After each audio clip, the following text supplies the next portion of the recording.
안녕하세요. 오늘은 이사야 19장의 말씀을 통해서 심판을 넘어 주님의 회복과 사랑으로 이런 제목으로 함께 은혜를 나누죠. 이사야 19장은 우리가 18장에서 잠깐 이야기했지만 그 구스의 심판이 아닌 구스가 이 애굽으로 넘어가는 심판의 통로다 이렇게 볼 수가 있겠고요. 이제 본격적으로 오늘은 이스라엘의 오랜 대적이었던 이집트, 애굽에 대한 하나님의 경고와 심판이 시작될 것을 예언합니다.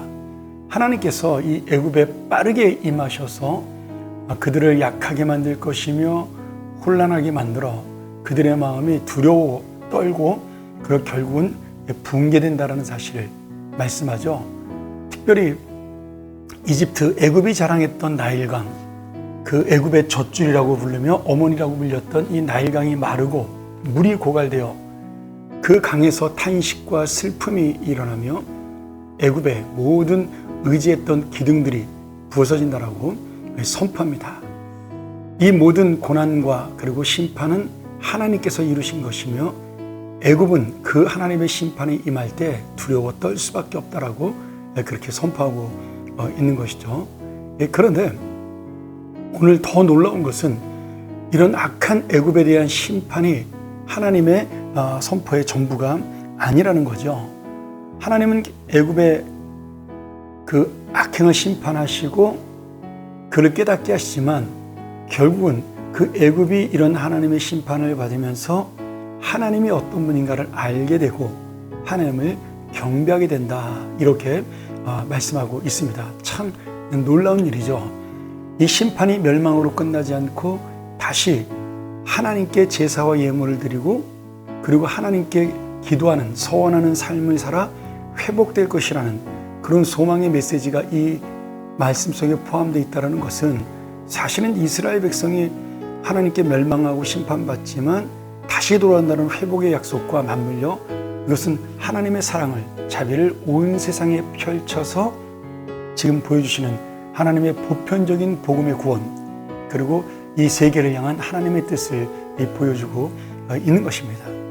그래서 결국은 이 애굽과 이스라엘을 괴롭혔던 아수르와 또 이스라엘 세 나라가 이제는 적국이 아니라 대적하는 나라가 아니라 함께 복을 받는 공동체가 될 것이라고 미래의 비전을 말씀하시면서 이것이 바로 하나님 나라의 통치를 보여주는 역사라고 우리에게 말씀하고 있는 것입니다. 하나님께서는 모든 사람을 사랑하십니다. 이스라엘 사람들은 자기들만 선택받은 민족이라고 생각을 하지만 결국 하나님은 그 이스라엘 공동체를 통해서 제사장 나라를 통해서 모든 민족을 구원하시고 그 나라들을 하나님의 백성으로 삼기를 원하시는 것, 그것이 바로 하나님의 진정한 이스라엘을 구원하신 목적이었습니다.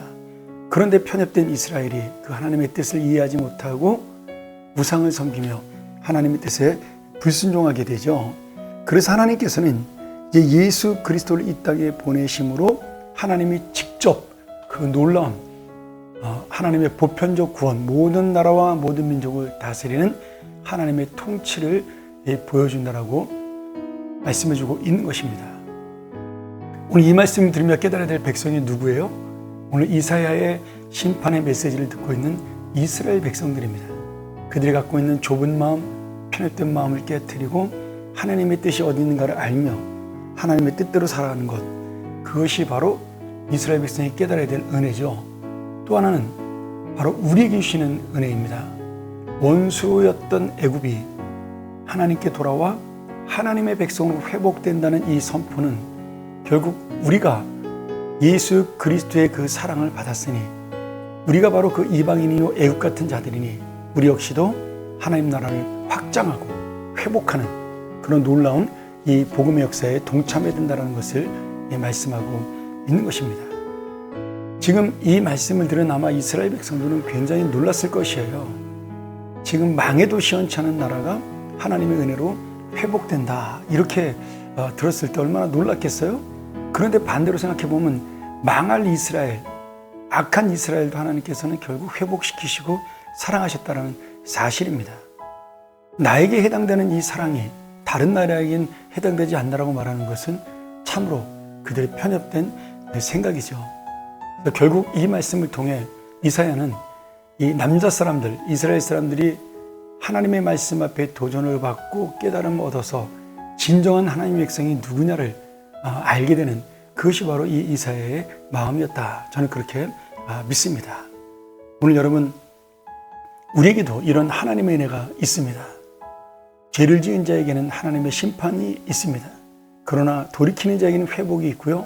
그 회복된 자를 통한 하나님의 사랑이, 하나님의 은혜가 널리 유세히 퍼지기를 원하는 하나님의 마음이 이 말씀 속에 담겨져 있는 것이죠.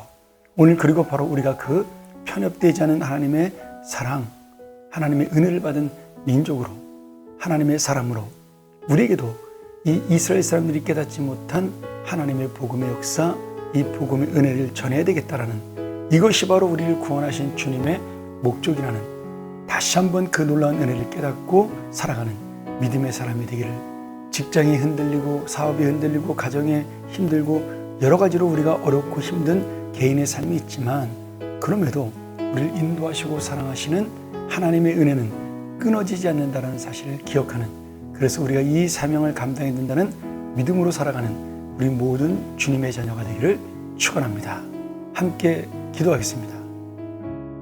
하나님 아버지, 죽을 죄인인 우리가 하나님의 사랑으로 주님의 자녀가 되었음에도 시간이 지나면 당연한 것으로 알고 내 공로로 알고 내가 잘한 것으로 착각하는 우리의 연약함과 편협함을 용서하여 주시옵소서.